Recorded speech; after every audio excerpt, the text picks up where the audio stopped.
morning, Reverend Dikki Jo Mullens.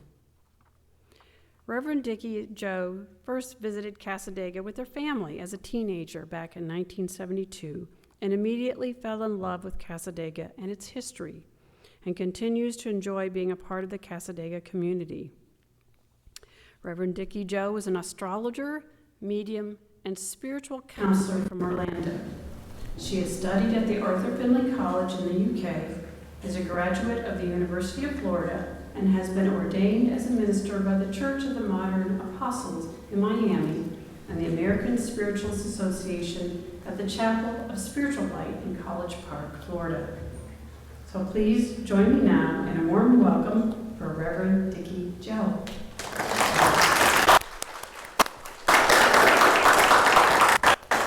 Thank you, Sandra. Thank you, everybody. It's so nice to see you. How many of you are fed up with winter? Have you had enough of the winter? This winter. This is Palm Sunday, of course, and it is really the beginning of the height of the springtime season.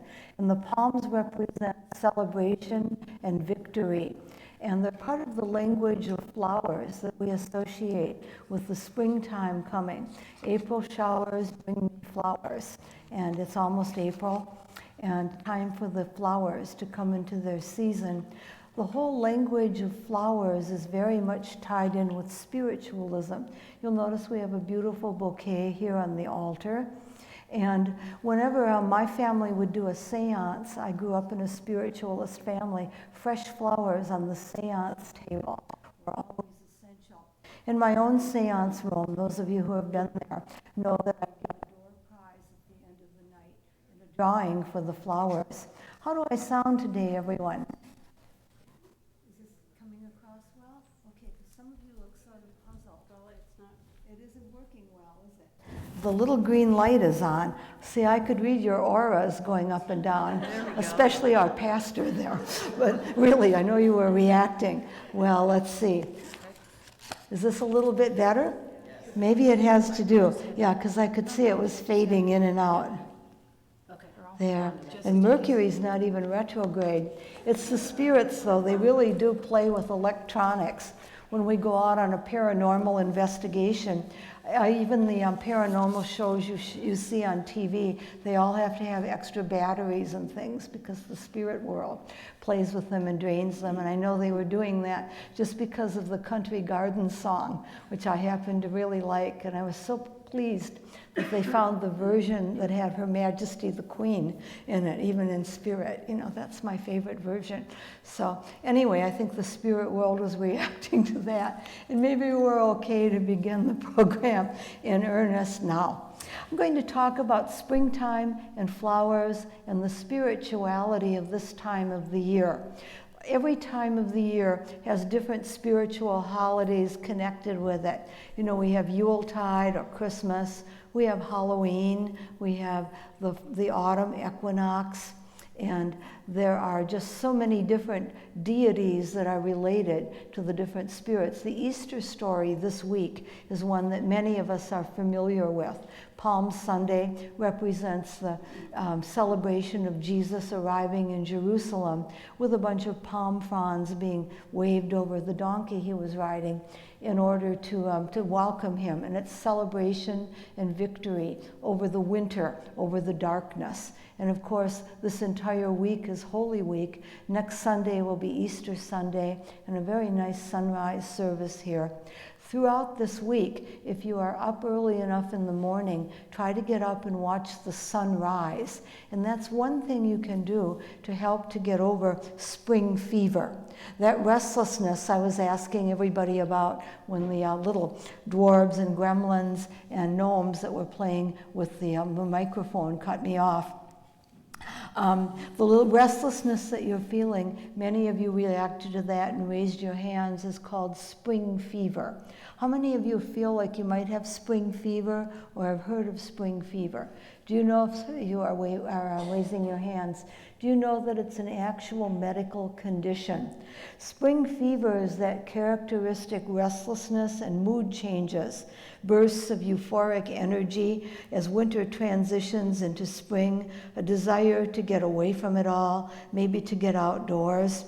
And sometimes there can be unexplained aches and pains in the joints, and bad moods, and muscle aches. And this is really related to the change in the sunlight that comes to us, the temperature extremes. All of the changes that come with the new season really are a medical condition that you can work with. So you can blame it at that. If you want to take Richard de Galeon's advice to help get rid of the spring season doldrums, he said, "I meant to go to work today, but a brown bird sang in the apple tree, and a butterfly flitted across the field, and all of the leaves were calling me, and the wind was sighing over the land, flooding the grasses to and fro, and a rainbow held out its shining hand. So what could I do but laugh and go?" That's a good reason for calling in, isn't it, to work. He was an English poet who wrote in the late 1800s. He lived actually until 1929. But at any rate, he describes perfectly, and of course, the fact that we had to deal with daylight savings time accelerates spring fever because that messes up our circadian rhythms. And aside from what I mentioned before, the pollen, vitamin tendencies tend to go, our vitamin levels go up and down in the body when the spring season is coming along. And serotonin, a neurotransmitter that plays a role in regulating the moods, kind of goes a little bit haywire. There are 6 specific ways to treat spring fever. One I mentioned, go outside. Another one is exercise. A third one is healthy food. Fruits and vegetables over onion rings and foods like that are good choices. It is a good time to get a little bit of extra sleep. Mindfulness, concentrating. What's your state of mind? As we think, so we are. Thoughts become real. Keep the thoughts in your mind that you want to have be a part of your future, and try to release those you don't want to be a part of your future. And also socializing, sharing your energies with others can be very helpful because friends are the flowers in the garden of life. The rays of the sun for pardon, the truth of the wind for mirth. Nearer God's heart in a garden we are than any place else on earth. So if you have a flower for every thought I had of you, you'd walk forever in a garden. Those are some favorite poems that I love about springtime. You can think about those or look up some of your own and make an altar at home. I have an altar guide here for Ostara. Ostara is a Germanic goddess. Her name comes to us through the word Easter, but it's the same idea of the rebirth of the life force. And so some different things that go with an altar to Ostara would be to put a rose quartz, a moss agate, a green aventurine, a clear quartz.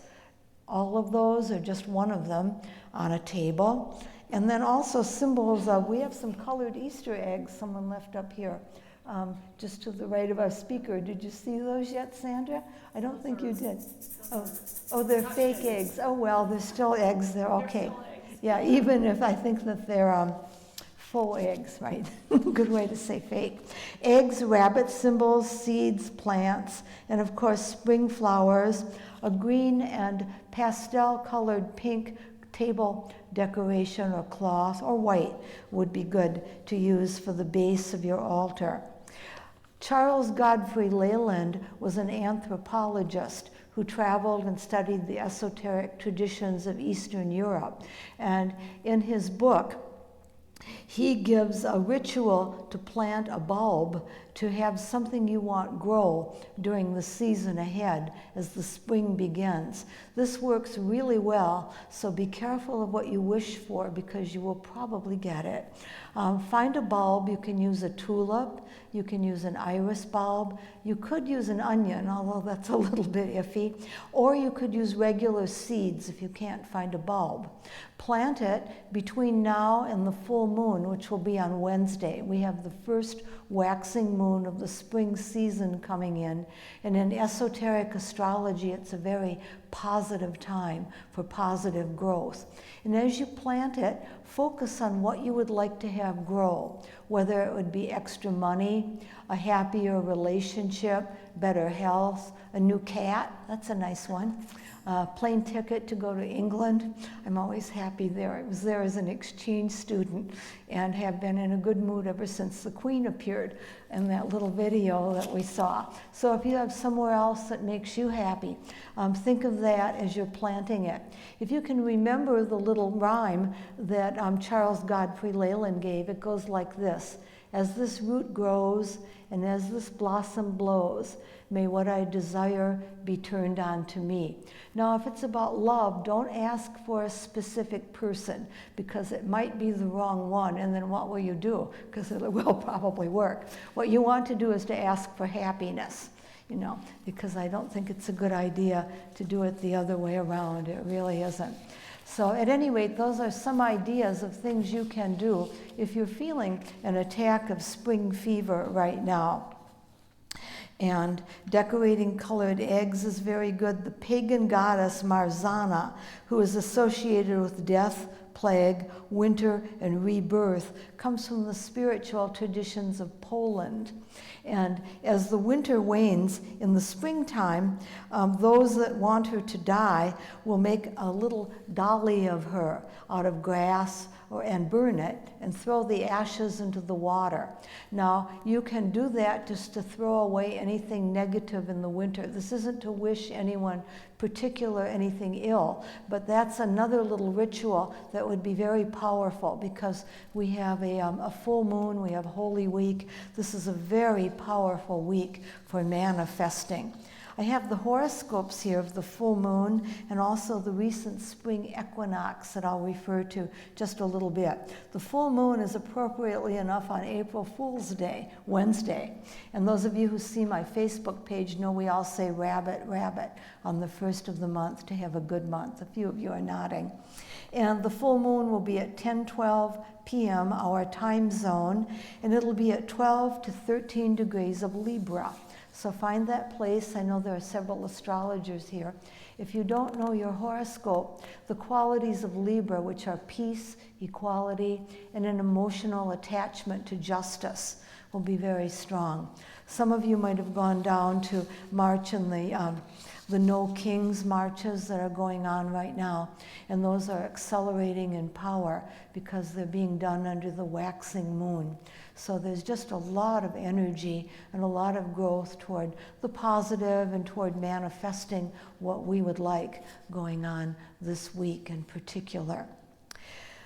I like to always give favorable flowers when I do one of my long personal readings for somebody. And those of you who have had them will know on the hand-drawn poster, there's a list of herbs and flowers and guardian angels apropos to your birth chart. But there are specific flowers that will create an energy flow. The easiest way is to do it just with the familiar zodiac sign that everybody knows. It's called the sun sign. If you know you're a Cancer, Aquarius, or whatever you are. If you know that, the flowers related to that, or single flowers, can do a great deal to lift your mood out of spring fever. The promise of flowers commemorates memorable occasions. A bouquet can brighten a dark and empty room. Flowers added to an altar, offered as a tribute or a gift, express appreciation and honor.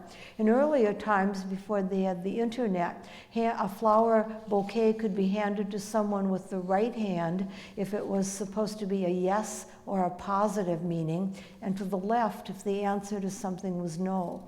The way the ribbon was tied also would convey a message. So you can go further with flowers than this if you want to.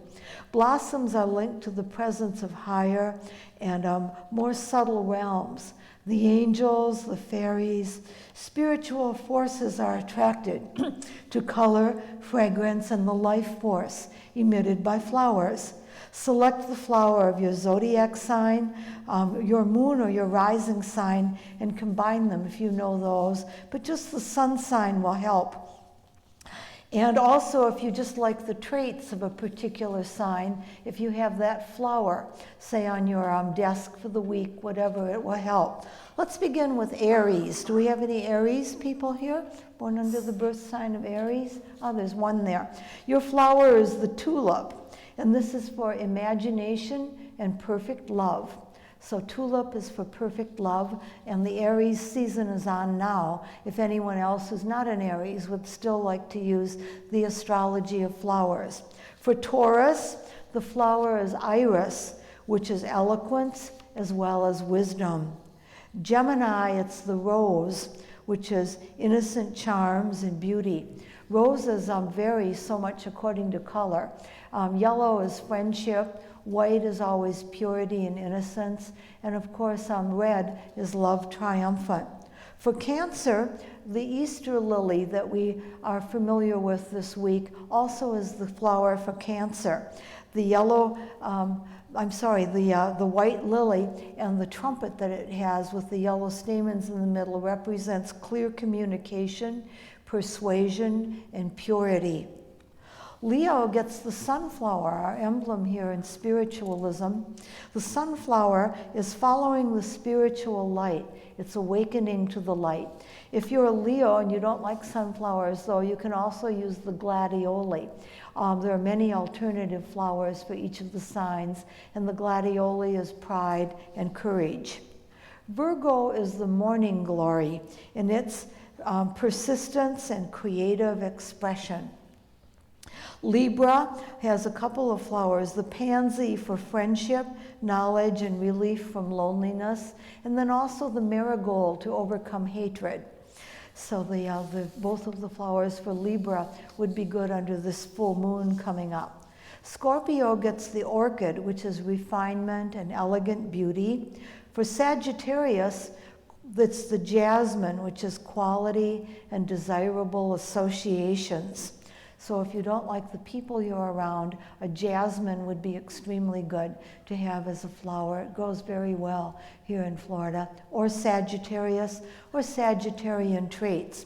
Capricorn has a very long-lasting flower, the carnation, which is energy, success, and financial security. Aquarius, the snowdrop, which is hope and inspiration, but other small white flowers like little tiny daisies and small white chrysanthemums also go well with Aquarius. And finally, Pisces is the violet, the purple violet for dignity and gentleness, the white violet for innocence. That gives you an idea about how you can bring the astrology of flowers and their essence and energies into your own life. Looking just a little bit at some of the astrological patterns going in, the spring equinox was back on March 20th. And it showed all of the things that will be going on until the summer solstice, which will be on the 21st of June this year. And so all the things we're seeing happening in the world are revealed here. I'm not an end of the worlder, but it's very obvious that the ancient prophecies are coming true every day, and we're just going through a reset. This has all been predicted for a long time. We have to hold on for the ride and kind of wait for things to stabilize. Right now, at the spring equinox chart, this is in effect until the end of June, we have 5 Aries placements. Aries is the sign of war. It's the sign of new beginnings, a fresh start, and assertiveness. And this was also on the new moon in that birth sign. And so everything that represents the beginning, it's the beginning of the zodiac. It's a fresh start, off with the old, on with the new.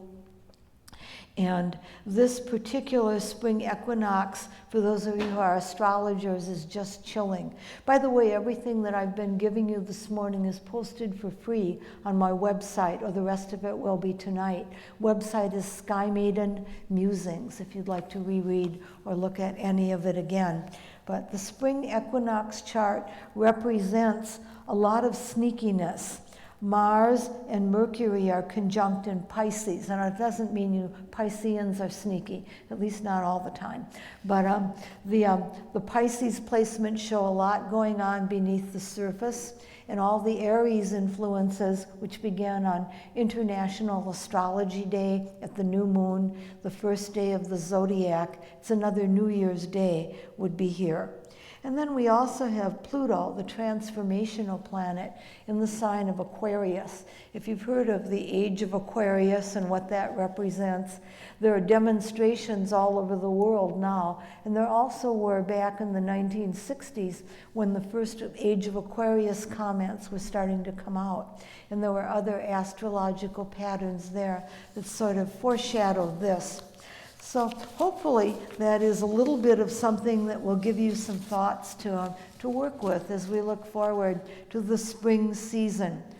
There's something truly magical about the springtime, moments when day and night are most equal to each other, hinting at rebirth and awakening coming just around the corner. There's nothing to absolutely not love about this time of the year, especially the thrill of spotting the first tender shoots poking through the soil if you have a garden. It's as if all of nature is stretching out its limbs, ready to burst into a symphony of colors and light. And we can't help but realize there's a deep connection to this reawakening after the quiet, introspective time of winter.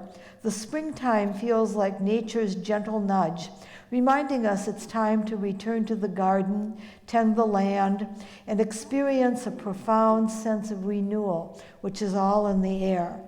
Eagerly anticipate the ritual of planting new seeds, and make a tiny promise of growth and abundance to come if you want to honor the anthropologist Charles Godfrey Leland that I mentioned earlier.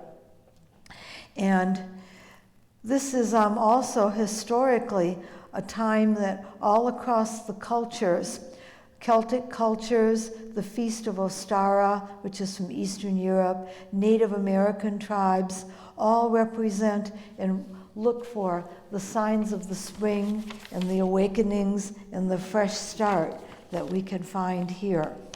Visualize the darkness of winter receding as you meditate today or go to sleep tonight.